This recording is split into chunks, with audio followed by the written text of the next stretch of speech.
menjadi mahasiswa itu harus gimana sih? Apa tanggung jawab moral, tanggung jawab sosial, tanggung jawab intelektual seorang mahasiswa? Kalau kamu nggak bisa jawab, kamu akan ditanya besok oleh malaikat. Kira-kira kalau sampai hari ini hidupmu itu porsi terbesar digunakan untuk apa? Hari ini yang lebih banyak Facebookan apa ngaji? Sih, nggak apa-apa. Minimal kamu jujur.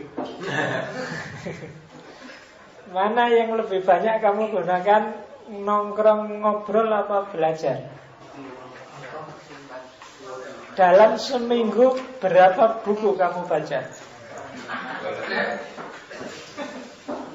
Dalam 1 bulan lah, kira-kira kamu bisa nggak ditarget menamatkan 1 buku ngaji kira-kira sak juz apa sak khatamnya sehari sak juz, terus bisa nggak? Seandainya kamu mau mikir level ini kan mahasiswa semua, religiositasmu zaman kamu aliyah dengan zaman kamu mahasiswa itu naik apa naik kelas apa malah turun kelas? Atau stagnan nggak naik kelas ya pancet wae ning kono. Oke ya, itu refleksi. Makanya agama itu sangat filosofis. Nyuruh kamu muhasabah, nyuruh kamu tafakur. Itu kan aktivitas-aktivitas filsafat. Setiap orang harus jadi filosof. Dalam arti apa? Kamu harus tafakur terus, kamu harus muhasabah terus, memperhitungkan. Kira-kira aku gini ini pas apa ya? Aku gitu itu enak apa ya? Seneng apa ya? Itu tugasnya seorang filosof. Meskipun kamu nggak harus jadi ahli filsafat, kamu nggak harus ngerti ini pikirannya filosof barat, namanya Descartes, dia bilang gini, pikirannya nggak harus itu. Mahasiswa filsafat wajib. Tapi kalau kamu yang bukan mahasiswa filsafat nggak harus. Meskipun kalau kamu menguasai luar biasa, tidak apa-apa. Karena filsafat itu disiplin yang bagi saya elit. Rasanya kan elit. Kalau kamu ngerti filsafat itu rada iso gaya. Iya, seolah-olah gitu padahal kok ya ngono. Oke. Berfilsafat berarti catatan saya yang pertama mencari kebijaksanaan, mencari kebajikan yang relevan. Kuncinya ada pada yang relevan itu. Keyword utamanya. Kamu cari ilmu, ya carilah yang relevan untuk hidupmu, untuk masa depanmu, untuk agamamu, untuk keluargamu. Cari yang relevan. Jangan buang-buang waktumu untuk hal yang tidak ada relevansinya sama sekali untuk hidupmu. Facebook penting, SMS-an penting. Tapi coba kamu hitung postingmu di Facebook dan SMS-mu yang relevan dan fungsional untuk hidupmu berapa persen? Ya kan? Karena saya lihat postingan yang Facebook itu isinya yang mau sedang galau nih, titik. Iya. Kadang-kadang makan pakai kerupuk aja kamu foto besar-besar kamu posting, wah, menu siang ini. Iya. Kurang gawean kan kadang-kadang kamu kamu ngapain aja di foto, di upload di Facebook yo. Coba cari yang relevan aja biar waktumu nggak sia-sia. Cari yang pas. Say hello menyambung silaturahmi ya oke, tapi yang aneh-aneh ngapain sih? Terus tujuannya apa? Kadang karena SMS ngomong postingan tulisan begitu lepas dari kamu. Kalau bahasa filsafatnya authornya sudah mati. Author sudah mati itu kamu nggak bisa ngontrol pemahamannya orang terhadap postinganmu. Kamu maunya baik, orang bisa menanggapinya jelek. Kamu SMS jam 12 malam, tujuannya peduli temenmu saya kan temennya, saya setia tak cek. Kamu sudah tidur belum jam 12 malam? Kamu maunya peduli, tapi yang nanggapi bisa jadi marah-marah. Jam 12 malam lagi enak-enaknya tidur SMS. Terus bangun, SMS kayak gini aja bangunin orang tidur. Kamu maunya peduli, tapi yang baca jadinya marah-marah. Maka hati-hati, cari hal yang wajib, yang bijaksana, tapi yang relevan. Bantu orang itu bagus, tapi jangan konyol. Konyol itu dalam konteks relevan tadi. Kalau kamu juga tidak punya uang, ya jangan sok ngutangin orang. Nanti kamu sendiri jadinya utang. Itu yang disebut tidak bijaksana. Kapan harus ngutangi, kapan juga jangan ngutangin. Tapi kalau memang uangnya banyak, bisa ngutangin temennya, ya jangan didelik-delik duitnya. Ya diutangi lah, kasihan temennya. Itu bijaksana. Yang kedua, filosof itu menguji hidup. Nyambung sama yang terakhir, refleksi tentang apa yang seharusnya atau tidak seharusnya kita lakukan. Jadi ini saya inginnya agak kalian revisi yang kemarin merasa bahwa filsafat itu barang langit. Seolah-olah filsafat itu isinya teori-teori bahas teologi, metafisika, langit. Kira-kira alam ini bahannya apa ya, sumbernya apa ya. Ada filosof yang berpikir tentang itu memang. Tapi apakah yang gitu-gitu relevan sama hidupmu, kamu yang tahu. Kamu boleh ngerti Plato, boleh ngerti Aristoteles, boleh ngerti Iqbal, boleh ngerti Ibn Rus, tidak apa-apa. Tapi pilahlah yang relevan untuk hidupmu, kecuali kamu mahasiswa filsafat atau ingin jadi ahli filsafat. Kalau enggak harus kamu cerna semua. Karena setiap filosof itu dia menjawab persoalan zamannya sendiri. Batengah itu corak teologisnya kuat. Ketika dia teologis, maka pembahasan tentang Tuhan luar biasa. Pembahasan tentang manusia dan realitas jadi minimal di abad tengah. Coba kalian baca nanti, mungkin yang di filsafat Islam kan isinya Ibn Rus, Al-Kindi, Mutahari dan kawan. Itu kan bahasanya ke langit semua. Tidak salah mereka, konteks zamannya mereka memang urusannya langit. Besok kita bisa lihat Tuhan apa enggak? Tuhan itu janjinya kayak di mana? Besok itu ketika dibangkitkan, kita itu jasadnya saja apa jasad sama roh, apa rohnya saja? Oh, itu debat mereka.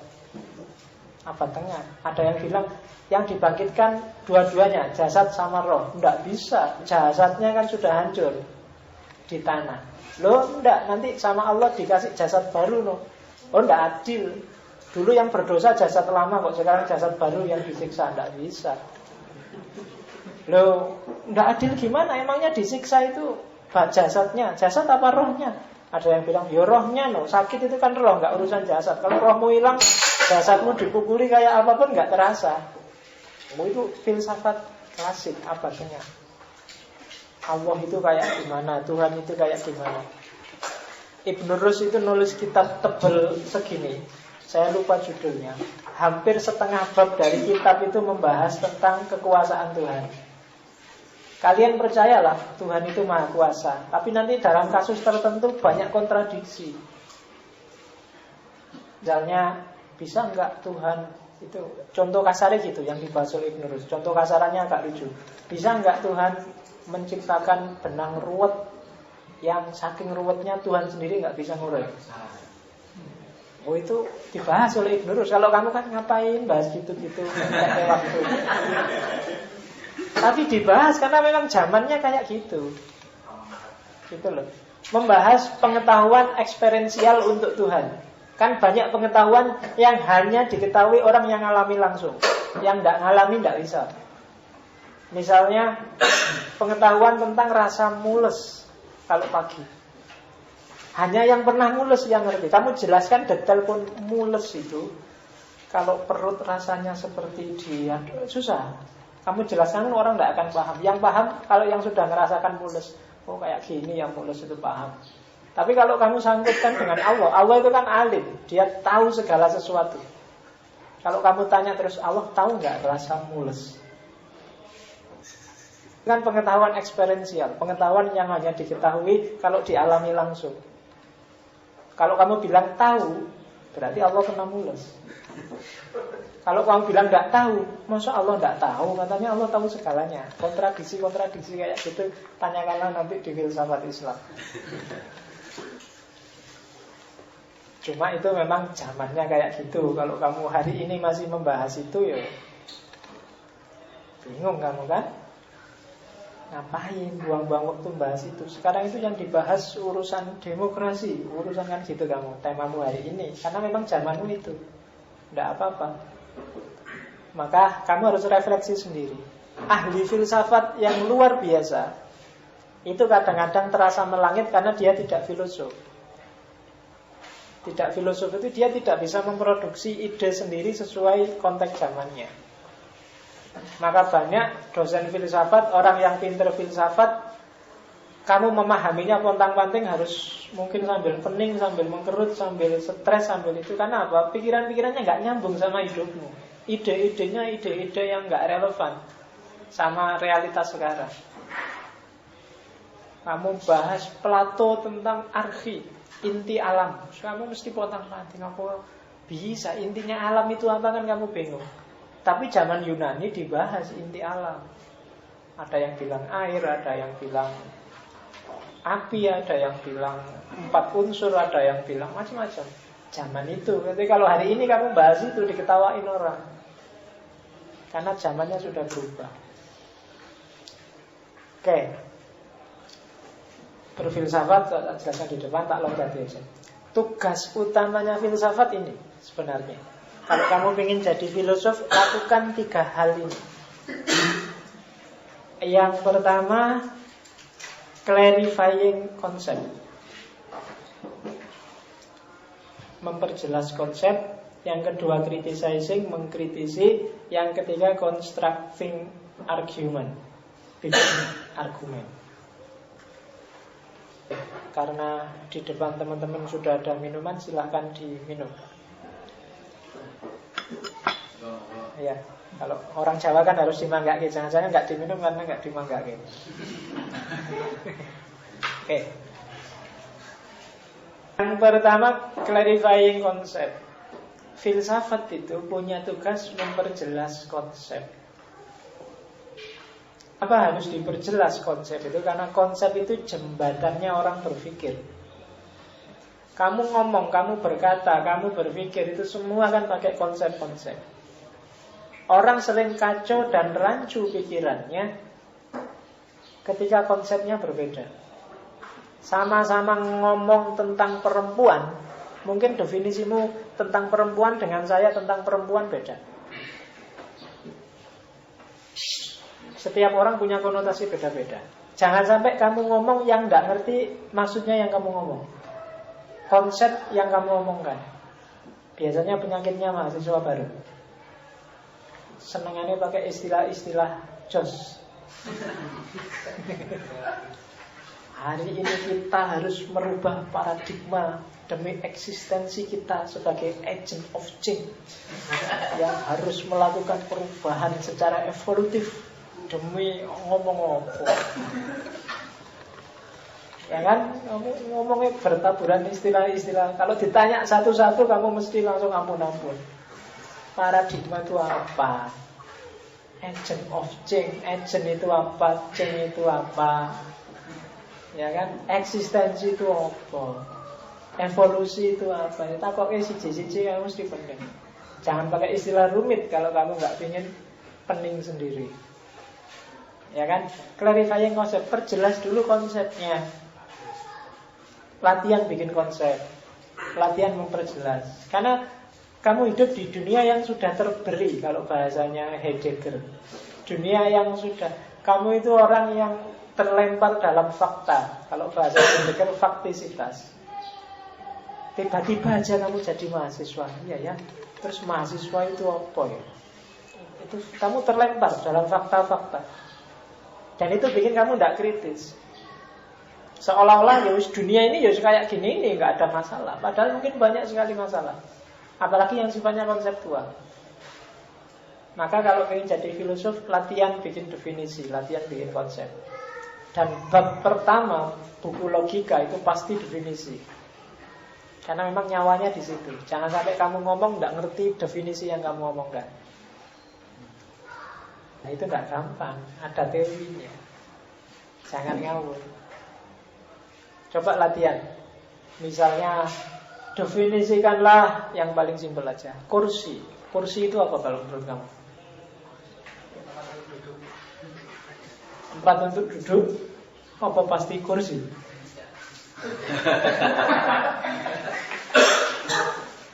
Ya. Ayo, kursi adalah apa wis yang kamu anggap gampang untuk didefinisikan?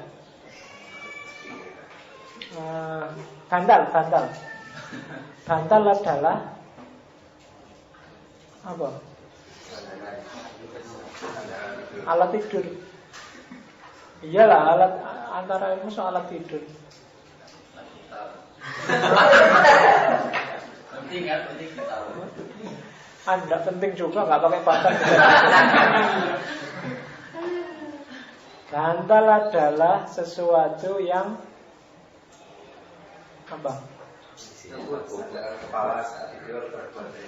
Sandaran kepala. Itu kalau saya mau rewel tetap salah kafe. Emangnya bantal selalu sandarannya kepala? Kalau di kamu enggak. Ya kan, sopir itu nggak pakai kepala. Bantal itu buat hantar.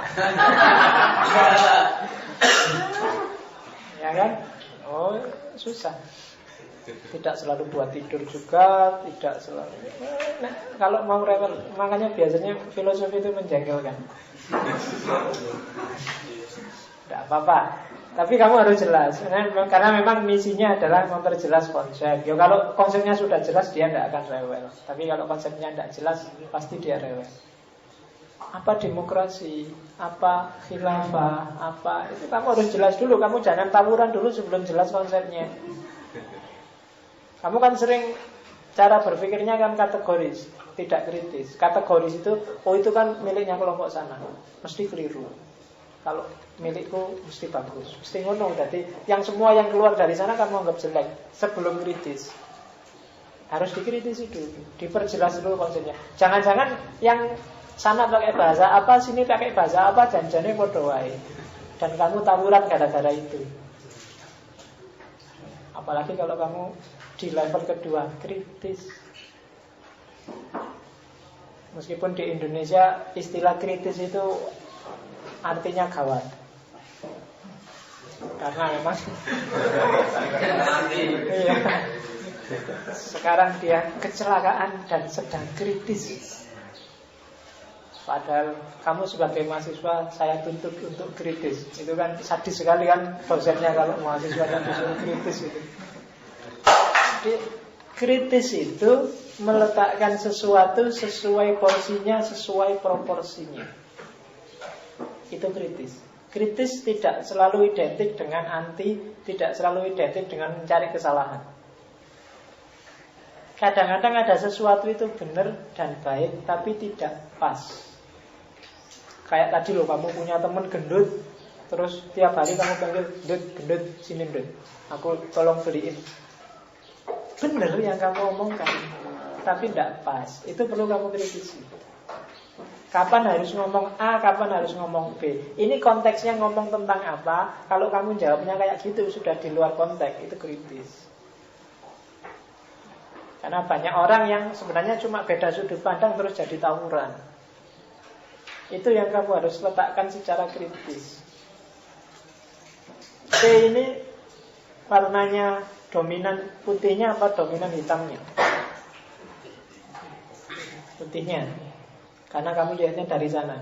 Kalau bagi saya dominan hitamnya. Karena saya lihat dari sini. Ya kan?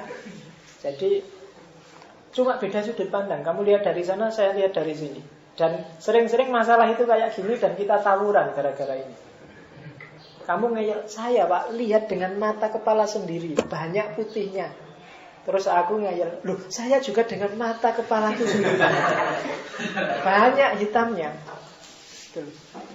Jadi yang satu nggak mau disebut bohong, loh saya juga nggak bohong, saya lihat sendiri, saya juga lihat sendiri. Dan terus kamu tawuran gara-gara ini. Oh banyak masalah yang gara-gara itu terus tawuran. Macam-macam. Bisa ide, bisa konsep, bisa fakta, bisa peristiwa yang cuma beda sudut pandang. Maka kamu yang sudah ngerti konsep kritis, kritisi yang kayak gitu-gitu. Jadi waktu kamu debat yang sampai berkeringat, sampai eyel-eyelan itu, coba dicermati lagi. Jangan-jangan kamu sama temenmu nggak beda sebenarnya. Cuma ada keterbatasan sudut pandang aja.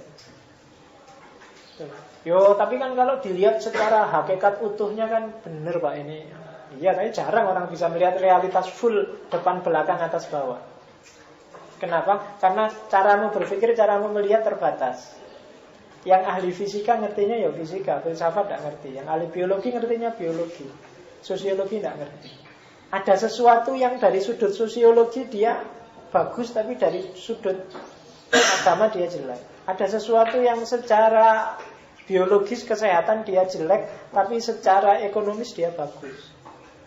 Maka melihatnya jangan cuma satu. Rokok itu mungkin dari sudut pandang sana halal, dari sudut pandang sini haram, dari sudut pandang sini mungkin sunnah, dari sudut pandang sini mungkin wajib, tergantung konteksnya. Loh iya kan? Mungkin kamu yang sudah terbiasa ngerokok tiap hari. Saya Pak, kalau nggak ngerokok nggak iso mikir.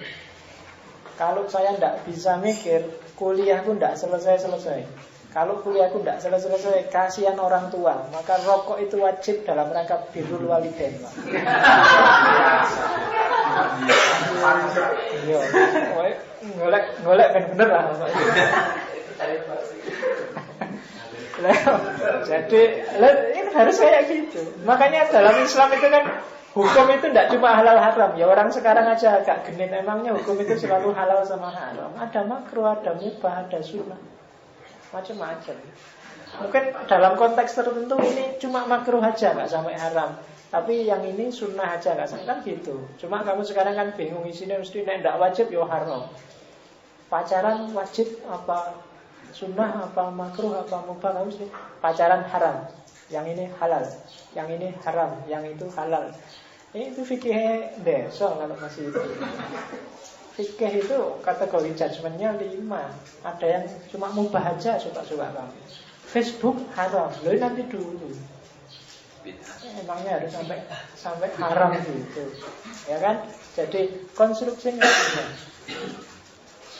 Yang terakhir bikin argumen.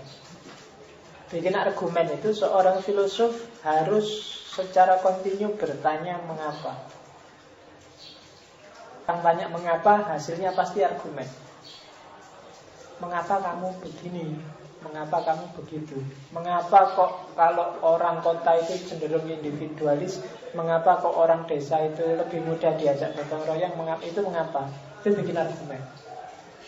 Dan itu tugasnya filosof. Saya bilang di awal, filosof itu menyarankan hidup yang tidak asal-asalan. Dan di antara cara hidup untuk tidak asal-asalan adalah tanyakanlah mengapa. Mengapa kok saya harus kuliah? Mengapa kok harus ada uang? Mengapa kok mengapa? Tanya aja mengapa. Itu nanti lahirnya pasti argumen. Jangan takut. Jadi perjelas konsep. Tugasmu kalau memang ingin jadi filosof, clarifying, criticizing, dan konstruksi. Memperjelas, mengkritisi, dan bikin sesuatu. Yang pertama sifatnya ke dalam, yang kedua sifatnya keluar, yang ketiga sifatnya double, ke dalam dan keluar. Jadi kalau kalian sudah siap untuk mengklarifikasi lagi hidupmu, apa benar saya harus begini, saya harus begitu, kemudian mengkritisi, kemudian dikonstruksi, bikin argumen, kamu adalah seorang filosof. 3 hal inilah yang nanti orang menyebutnya refleksi. Dari refleksi inilah nanti baru bisa lahir, kalau pengen hidup yang baik, dari refleksi lahir namanya aksi. Refleksi menuju aksi. Refleksi jadi aksi, itu nanti yang disebut transformasi. Bagi kalian yang mau melakukan transformasi diri, aku selama ini kayak gini, pingin jadi kayak gitu, lakukan refleksi dulu. Refleksi itu ini. Baru setelah refleksi kamu beraksi. Setelah kamu tahu selama ini saya A kurang B, harusnya melakukan C, itu refleksi. Terus baru kamu aksi. Jadi bagi yang punya lembaga, punya organisasi, punya gerakan, tidak boleh melakukan aksi sebelum refleksi. Karena kalau kamu tiap hari aksi yuk tanpa refleksi, hasilnya mesti rusak. Iya, aksi tanpa refleksi itu hasilnya ngawur. Pikir lagi deh, kira-kira. Karena mesti kan, dan monoton. Coba saya tidak tahu, rasaku selama ini lembaga-lembaga ekstra kemahasiswaan itu aksinya monoton. Monoton itu gak variatif. Demo lagi gitu. Jadi aksi itu mesti demo. Tidak monoton. Dulu zaman Orde Baru bagus, kamu demo itu sakral karena dilarang. Dan strategi aksi namanya demo itu efektif. Beda sama hari ini. Hari ini tuh kalau ada demo orang tidak kaget, kamu malah maki-maki orang lewat karena macet ke jalan. Ganti, ayo dipikir, ganti strategi lagi. Mosok turun ke jalan. Dulu mungkin efektif turun ke jalan itu zaman Orde Baru. Sekarang zamannya ganti. Kamu boleh ngomong sak kapoke, boleh teriak, boleh ngapain aja sak kapoke meskipun tidak didengarkan. Itu hari ini situasinya kayak gitu. Jadi kalau strategimu masih teriak, nggak akan efektif. Ganti strategi. Itu bagi yang aktivis. Coba kamu bikinlah strategi apa. Jangan cuma gitu dok, demo terus itu. Sudah kalau misalnya perang itu strategimu sudah kebaca oleh lawanmu. Dan mengantisipasinya gampang. Sudah banyak resep untuk mengantisipasi demo. Mereka sudah punya banyak. Jadi kalau perang kamu harus ganti strategi. Dan yang bisa kayak gitu ya harus diawali dari refleksi-refleksi filosofis. Karena Indonesia itu kan banyak orang mau ngomong tapi jarang orang mau mikir. Iya kan? Kamu juga gitu loh. Kalau nggak percaya, kalau ada masalah atau ditanya temenmu kan kamu kesusu ingin mengeluarkan pendapat. Kamu kesusu ingin komentari. Kamu kesusu ingin pokoknya nyari solusi. Jarang kamu sebentar, saya tidak paham masalah ini. Tak pikir dulu, tak cari referensi dulu. Kalau sudah paham kita ngomong lagi. Tapi kan enggak. Kamu diajak ngobrol aja kan nyambung. Pokoknya sak omong-omongnya, sak ucap-ucapnya ngalor ngidul ya, yang penting rame. Ya kan? Dan itu tidak sehat. Itu melatih kamu untuk jadi Luhut Sitompul, jadi Sultan Batu Gana, jadi ya kan? Jangan diwarisi yang kayak gitu-gitu. Oke. Bagian pertama yang terakhir. Nanti dialog terus. Kalau sudah selesai bagian kedua, karena waktunya panjang.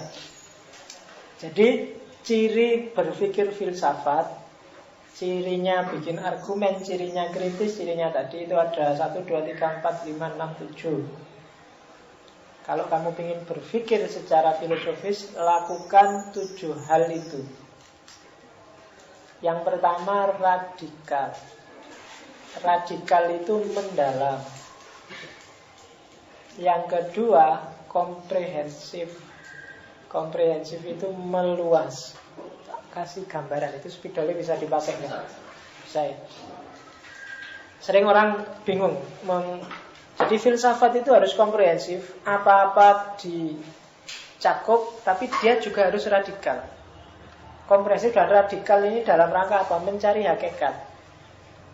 Nah, banyak orang bingung yang dimaksud mencari hakikat itu kayak gimana.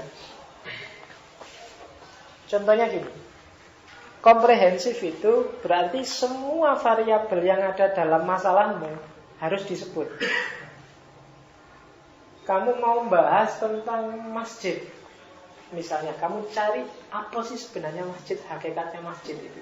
Pertama-tama kamu harus komprehensif. Komprehensif itu sebut semua variabel yang ada hubungannya sama masjid.